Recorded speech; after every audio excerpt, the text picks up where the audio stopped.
হয় আমাৰ ধৰ্মীয় সংখ্যালঘুসকল বৰ্তমান যি লঞ্চিত বঞ্চিত হৈ আছে গোটেই অসমত মিয়া বুলি যি হিন্দু সমাজে যি তুচ্ছ তাচ্ছিল্য কৰি আছে ডিং কাণ্ডৰ পৰিপ্ৰেক্ষিতত সঁচা কথা ক'বলৈ গ'লে যি উজনি অসমত লাচিত সেনাৰ নামত যি শৃংখল চলিহা নামৰ এজন গুণ্ডা প্ৰকৃতিৰ লোকজনে যি আমাৰ ধৰ্মীয় সংখ্যালঘু সমাজৰ কিছু শতাংশ মানুহ দুখীয়া মানুহ তেওঁলোকে উজনি অসমৰ বিভিন্ন জিলাসমূহত কাম বন কৰি খায় আৰু এই বিশৃংখল চলিহা নামৰ বিশৃংখলৰ সৃষ্টি কৰা লোকজনে আমাৰ উজনি অসমৰ এই দুখীয়া নিচলা মানুহবিলাক যিসকলে কাম কৰি খায় তাৰ পৰা খেদি পঠিয়াইছে। শৃংখল চলিহাক আমি হকিয়াই দিছোঁ। অনতি পলমে আমাৰ যি ধৰ্মীয় সংখ্যালঘু লোকসকলে তাত কাম বন কৰি খাই আছে তেওঁলোকক কোনো অত্যাচাৰ বন্ধ কৰাৰ কাৰণে আমি হকিয়াই দিছোঁ। কাৰণ আজিৰ পৰা আমি অনিৰ্দিষ্ট কাললৈ আমাৰ নগাঁও জিলাৰ যি মীন পালক সন্থা আছে আমাৰ নগাঁও জিলাৰ সম্পদ আমাৰ ধৰ্মীয় সংখ্যালঘুৰ হাতত বিহাল মীন যি মাছৰ ব্যৱসায় আমাৰ ধৰ্মীয় সংখ্যালঘুৰ হাতত আছে যি মাছৰ ৰপ্তানি কিন্তু উজনি অসমত এই ধৰ্মীয় সংখ্যালঘু লোকসকলে কৰে আৰু তাৰ পৰিপ্ৰেক্ষিতত কিন্তু উজনি অসমৰ লোকসকলে এই কম দামত মাছ খাবলৈ পায়। গতিকে আমি আজি মীন পালক সন্থাই থিৰাং কৰিছোঁ যে অনাগত দিনত অনিৰ্দিষ্ট কাললৈ আমি আমাৰ যি মূল্যৱান সম্পদ মাছ আমি উজনি অসমত ৰপ্তানি নকৰোঁ। বিশেষকৈ তিনিচুকীয়া আৰু শিৱসাগৰত দৰকাৰ পৰিলে আমি মাছ পচাই দিম, তথাপি উজনি অসমৰ কোনো জিলাত আমি মাছ ৰপ্তানি নকৰোঁ। দৰকাৰ পৰিলে আমি গুৱাহাটীৰ ফালে মাছ লৈ যাম, কিন্তু উজনি অসমৰ কোনো ঠাইতে মাছ ৰপ্তানি নকৰোঁ।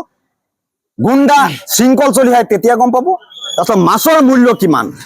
আমাৰ হাততো শক্তি আছে, আমাৰ হাততো সম্পদ আছে। আমি অসমৰ নিচলা নহয়, আমি অসমত ক'ৰবাত পৰা উৰি আহি আমি ইয়াত থিতাপি লোৱা নাই। কম ডিং যি দহনকাণ্ড হৈছে আমি ইয়াকো গৰিহণা দিছোঁ, কিন্তু ইয়াৰ পৰিপ্ৰেক্ষিতত যি উজনি অসমত মুছলমান মানুহক অত্যাচাৰ কৰি আছে, কিন্তু তাৰ পৰিপ্ৰেক্ষিতত আমি এটা ডাঙৰ সিদ্ধান্ত লৈছোঁ। নগাঁও জিলাৰ মাছ আমি উৎপাদন কৰোঁ, এই মাছবিলাক লাগিলে আমি গুৱাহাটী পিনে ৰপ্তানি কৰিম, কিন্তু উজনি অসমত অনিৰ্দিষ্ট কালৰ কাৰণে আমি ৰপ্তানি বন্ধ কৰি দিছোঁ।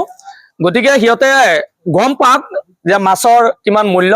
বৰ্তমান আমি মাছ ৰপ্তানি কৰাৰ কাৰণে সিহঁতে যিটো মাছ 1,000 টকাত আজি খাব পাৰিছে, আমি যেতিয়া মাছ ৰপ্তানি নকৰিম তেতিয়া এই মাছ সিহঁতে 500 টকাত কেনেকৈ খায় আমি সেইবিলাক চাই থাকিম। যদি কোনোবাই মাছ ৰপ্তানি কৰে তেতিয়া আমাৰ সন্থাৰ ফালৰ পৰা সিহঁতৰ ওপৰত বিহিত ব্যৱস্থা ল'বলৈ আমি বাধ্য হ'ম। গতিকে আমি আমাৰ সন্থাই সকীয়াই দিছোঁ, আপোনালোকে অনিৰ্দিষ্ট কাৰণে আপোনালোকে উজনি অসমত মাছ ৰপ্তানি নকৰিব। গাঁওখনৰ নাম হৈছে হিঙ্গিয়া পথাৰ, নগাঁও জিলাৰ অধীনৰ হিঙ্গিয়া পথাৰ গাঁও, লগতে গদাইমাৰী।